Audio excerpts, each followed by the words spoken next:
सिंह बाटी जब जब ज़रूरत पड़ी है और इनको लगा है कि मान सम्मान में कमी है तो इन्होंने कभी भी चमत्कार दिखाने में कोई भी हिचक महसूस नहीं की है। बात चाहे राजनीति किसी भी परवान पर रही हो, किसी प्रकार के नेता रहे हों, लेकिन इनकी धमक है वो अपनी अलग ही रही है और इनका मानना है कि चमत्कार को ही नमस्कार है। तो देवी सिंह बाटी आज बीकानेर से निकल सरदारसर उपचुनाव में आ चुके हैं। हालांकि कार्यकर्ताओं की जमावड़ा भी इनके पास लगने लगा है और निश्चित रूप से ये बीजेपी को चमत्कार दिखाना चाहते हैं और यहाँ पर आ गए हैं और इनके इशारों से आरएलपी के अंदर भी खुशियाँ देखी जा रही है। बाटी साहब, आज सरदारसर आप आ गए हैं, कार्यकर्ताओं से मिलना जुलना भी शुरू है और आप अपने कार्यकर्ताओं को स्वतंत्र होने की बात कर रहे हैं, तो आखिर ये कौन सी स्वतंत्रता है? देखिए, हमने इस पार्टी को खड़ा किया 1980 में ये पार्टी बनी है, कोई नाम लेवा नहीं होता था, लेकिन उसके बाद में जिस प्रकार से हम लगातार बीजेपी से जुड़े रहे तो हमारा ये एक दुरुपयोग करने लगे, पिछलग्गू मारने लगे, वोट बैंक मारने लगे। तब ये जब सत्ता में आते हैं तब कोई बात नहीं करता और विपक्ष में तकलीफ में हम तो कोई हाथ फेरने पुचकारने नहीं आता। तो मैं एक मौका है इस सरदारसर उपचुनाव का जिसमें कार्यकर्ताओं को चेताने आया हूं कि आप आंख दिखाना शुरू करो, वोट बैंक मत बनो। आप वोट बैंक किसी परिवार के भी तो अब नहीं रहे, तो फिर अब इनका ऐसी क्या दबेली हमारी। इसलिए साल भर बाद में जनरल इलेक्शन होंगे तो मैं चाहता हूं कि उससे पहले इनको सुधार दें। लेकिन जिस प्रकार का जमावड़ा जयपुर में जमा हुआ है प्रदेश के नेताओं का, उससे हम उम्मीद नहीं रख सकते। कभी ना वो जनता के बीच में जाते हैं, ना उनकी लड़ाई लड़ते हैं। तो यही रूप स्वरूप तो आगे आएगा। अगर सत्ता आ गई तो फिर कौन बात करेगा, कौन हमारी पीड़ा में शामिल होगा।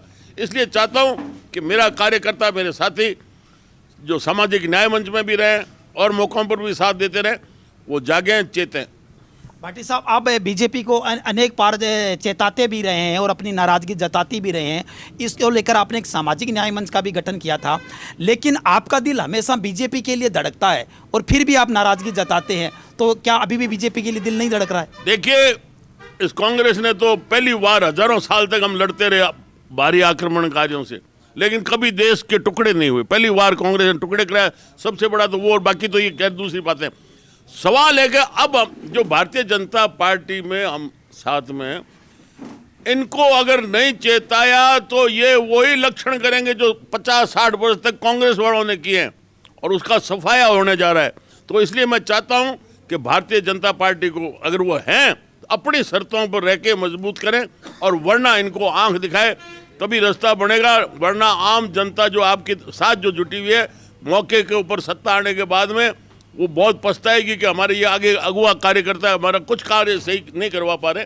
तो ये सारा मेरा अभी है कि लोगों से चर्चा में करूंगा, गाँव में जाऊंगा और यहाँ कार्यकर्ताओं से बैठ के निर्णय लूंगा। कहा जा रहा है कि अगर आपके कार्यकर्ताओं का मान सम्मान नहीं मिलता है, अगर इसी प्रकार मान सम्मान नहीं मिल के जयपुर के अंदर कुछ लोग ही निर्णय ले लेते हैं, तो आप के कार्यकर्ता को आरएलपी में जाने से भी आप नहीं रोक रहे हैं? किसी में देखिए, सही बात के लिए सवाल ये था कि भाई हमने आरक्षण के लिए, सही बात के लिए आरक्षित को संरक्षण, उपेक्षित को आरक्षण मिले और वो लड़ाई लड़ी, नाराज हो गए, मुझे पार्टी से निकाल दिया, क्या फर्क पड़ा। लेकिन मुद्दा बना तो आज पूरे देश में सवर्णों को पहली बार जो संविधान में प्रावधान ने आर्थिक आधार पर आरक्षण मिला।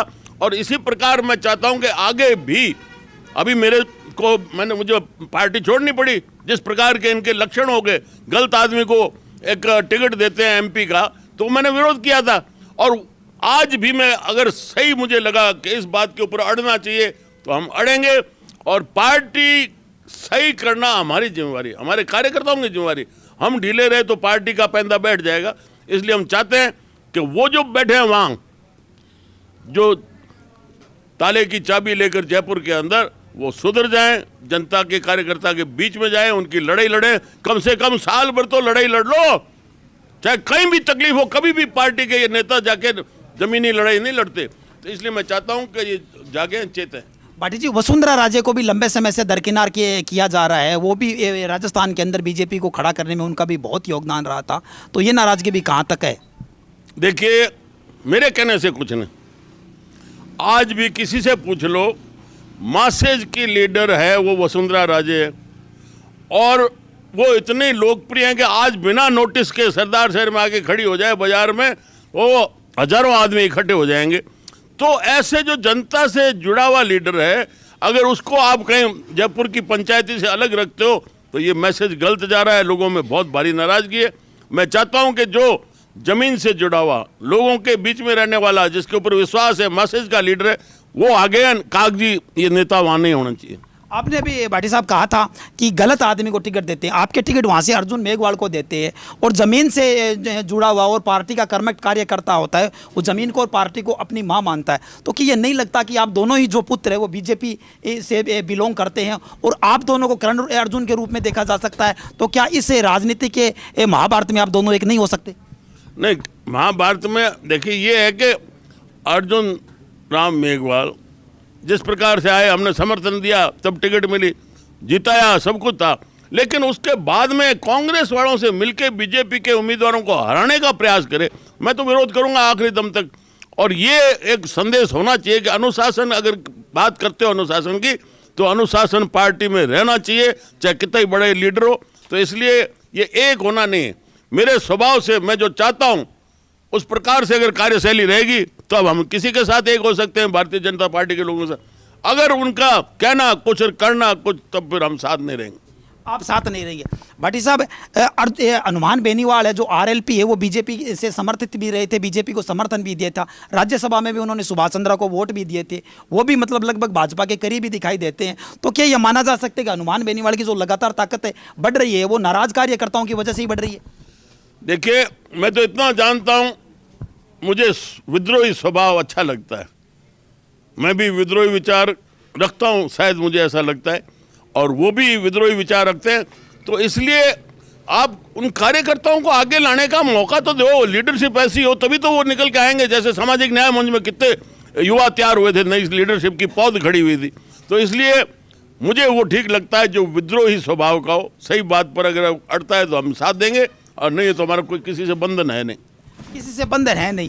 आपकी जो मतलब आप बता रहे हैं आप भी विद्रोही स्वभाव के हैं, हनुमान बेनीवाल भी विद्रोही समाज के स्वभाव के हैं, तो इस प्रकार से आप दोनों की राय एक नज़र आ रही है। अगर आपका मान सम्मान नहीं होता है तो आप हनुमान बेनीवाल के साथ मंच पर नजर आ सकते हैं इस प्रकार के भविष्य में? ये आगे की बात है, अभी कोई ऐसा तय नहीं है, ना मेरी ऐसी कोई वार्ता हुई है, लेकिन एक अवसर है, एक जगह मिल गई, इधर कुआं उधर खड्डा हो तो कहाँ जाएं? तो इसलिए एक मौका हो सकता है कि हम आरएलपी का भी समर्थन कर दें, लेकिन कुल मिला के बात वहाँ है कि स्वाभिमान के साथ हमारे कार्यकर्ता जिए, किसी का पिछ लगू न बने, और वो आगे का समय कि अब आरएलपी के साथ समझौता होता है या एक स्टेज पर आएंगे, ये अभी सब कार्यकर्ताओं से चर्चा करके फिर तय करेंगे। आपने कुएं और खाट की बात की, एक तरफ कुआं और एक तरफ खाई है। अगर पार्टियां मान सम्मान के फूलों से और कुएं और खाई को भर दे तो क्या ऐसा हो सकता है कि आप और हनुमान बेनीवाल फिर से पार्टी के मंच पर दोनों दिखाई दे सकते हैं? हाँ बिल्कुल, उसमें कोई, देखिए बात तो वही है ना कि कुआं और खाई की जो परिभाषा है उसमें वही है कि कार्यकर्ता का कदर नहीं होता और वो एक मिसयूज करने लगे कांग्रेस पार्टी वाले, खत्म होने जा रही है। और भाजपा भी अब सत्ता के नशे में, मैं केंद्र की राजनीति का विरोध नहीं कर रहा, लेकिन जो प्रदेश की राजनीति है जिसमें इस प्रकार की जो लीडरशिप तैयार हो रही है, जिस प्रकार से वहाँ कब्जा किया हुआ है, उससे मुझे लगता है कि बहुत तकलीफ पाएगा हमारा कार्यकर्ता और उनके समर्थक। इसलिए मैं चाहता हूँ, और वो जाग जाएंगे, फिर आगे तय करेंगे कि एक साथ होते हैं कि अलग अलग लड़ाई लड़ेंगे, क्या होगा। आपकी अगर पूरे इंटरव्यू की बात माने तो एक लाइन की बात है कि पार्टी को आप ये कहना चाह रहे हैं कि समय अभी भी सुधर जाओ, वरना सुधरने का मौका नहीं मिलेगा। बिल्कुल यही मैं चाहता हूं, क्योंकि कार्यकर्ता को भी थोड़ा सा पीठ थपथपाने की जरूरत होती है। तो वो मैं उनको समझा रहा हूं कि जागो, चेतो, वरना आपका जिस प्रकार से पिछले वर्षों में मिसयूज हुआ, आपको गलत जगह यूज किया, उसके बाद में आपको पूछा नहीं, इसलिए मैं आया हूं।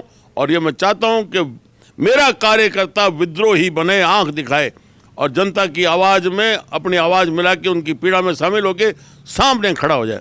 तो ये थे देवी सिंह भाटी। बीजेपी के लिए इन्होंने मैसेज दिया है कि बीजेपी समय अभी भी सुधर जाए, अगर नहीं सुधरती है तो देवी सिंह भाटी से फ़ायदा कितना होना है ये अलग बात है, लेकिन नुकसान के लिए वो तैयार रहें। अगर अभी सुधरते हैं तो सही है, लेकिन फिर से देवी सिंह भाटी है वो विद्रोही विचारधारा इनकी है, वो तीव्र होती दिखाई दे रही है। बीजेपी अगर नहीं सुधरेगी तो आने वाले समय में नुकसान के लिए तैयार रहे। इसी प्रकार की खबरें देखने के लिए आप लगातार देखते रहिए RKJ न्यूज़।